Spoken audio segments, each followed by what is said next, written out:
Assalamualaikum warahmatullahi wabarakatuh.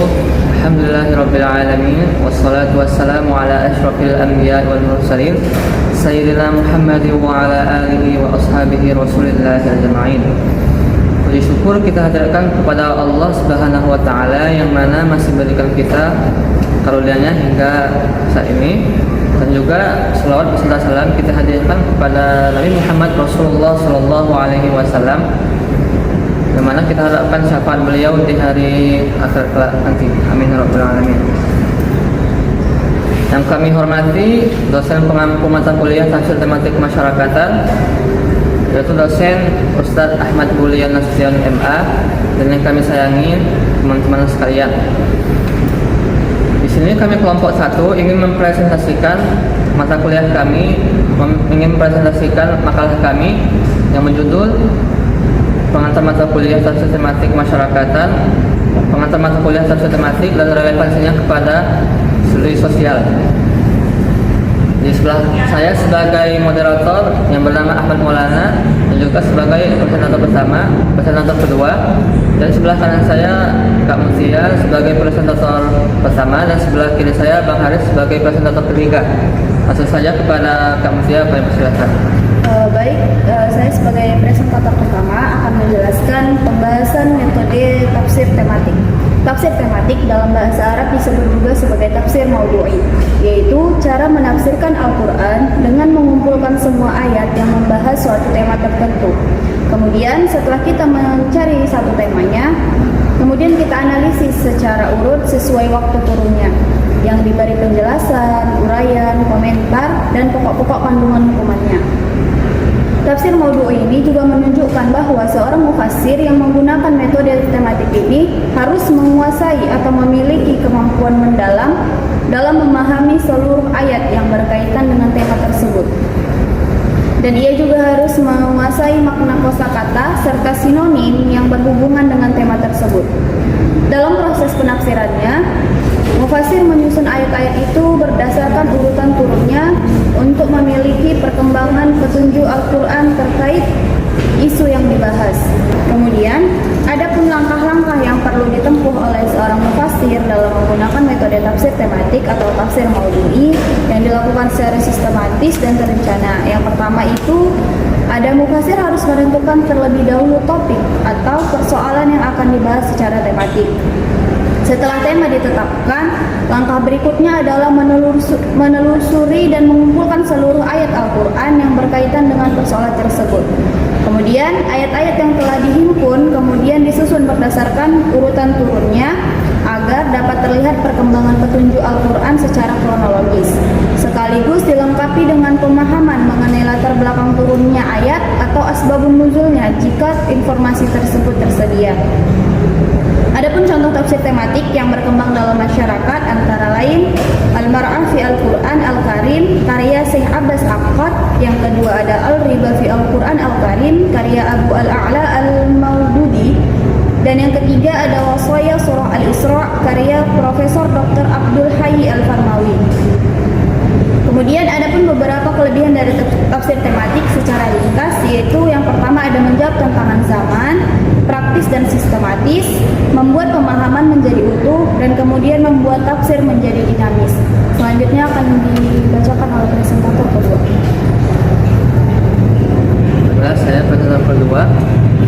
Sebagaimana sudah kita dengar tadi, itulah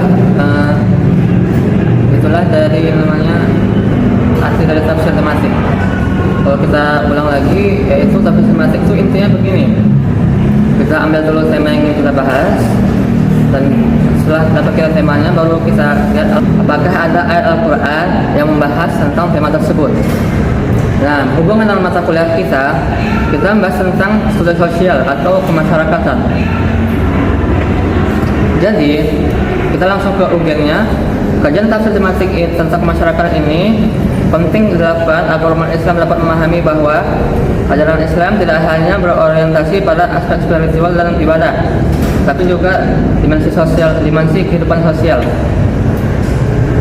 Dengan demikian, nilai-nilai Al-Quran dapat kita aplikasikan dalam kehidupan bermasyarakat membentuk tatanan sosial yang adil, beradab dan mencerminkan rahmat bagi seluruh alam dan masalah alamin. Jadi intinya Al-Quran ini tidak hanya aspek spiritual, tapi dia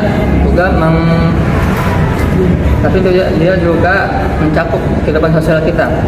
Nah, jadi dalam mata kuliah kita akan mengambil contoh dari tafsir tematik sosial, yaitu di surah, kita ambil contoh di surah Al-Hujurat ayat 49, Al-Hujurat ayat 13 surah ke-49. Sebagaimana kita ketahui, ayat itu bercerita tentang penciptaan manusia dari laki-laki dan perempuan, serta didirikannya mereka berbangsa-bangsa dan bersuku-suku agar saling mengenal. Nah, melalui metode tafsir mawdu'i ini, ayat tadi berbicara tentang persaudaraan, tolong-menolong, dan penghormatan terhadap sesama manusia yang dapat dihimpun dan dikaji secara komprehensif, sehingga menghasilkan pemahaman yang utuh tentang persaudaraan universal yang diajarkan Al-Quran. Ya begitulah. Jadi seterusnya akan disampaikan oleh presentator ketiga, oleh Bang Haris.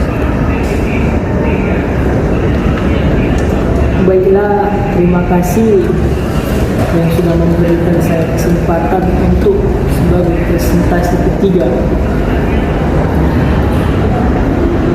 Selanjutnya saya akan di sini membahas kesimpulannya saja, yakni yang sudah pernah dibahas sebelumnya oleh presentasi ke-1 dan ke-2 sudah membahaslah judul itu ya.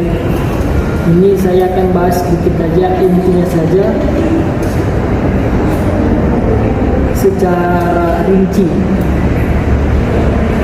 Jadi metode tafsir tematik atau mawdu'i itu pendekatan penafsiran Al-Quran yang menghimpun seluruh ayat yang berkaitan dengan satu tema tertentu, kemudian menganalisisnya secara sistematis, konseptual, dan menyeluruh. Relevansi tafsir tematik, jadi itulah metode tafsir tematik mawdu'i, ya kan?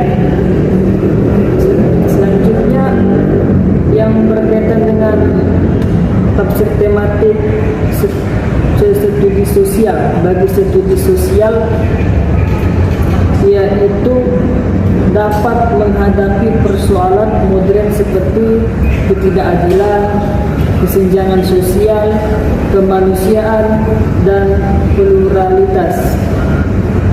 Melalui pendekatan ini, Al-Quran tidak hanya dipahami secara normatif, tetapi juga aplikatif sebagai solusi atas problematika masyarakat,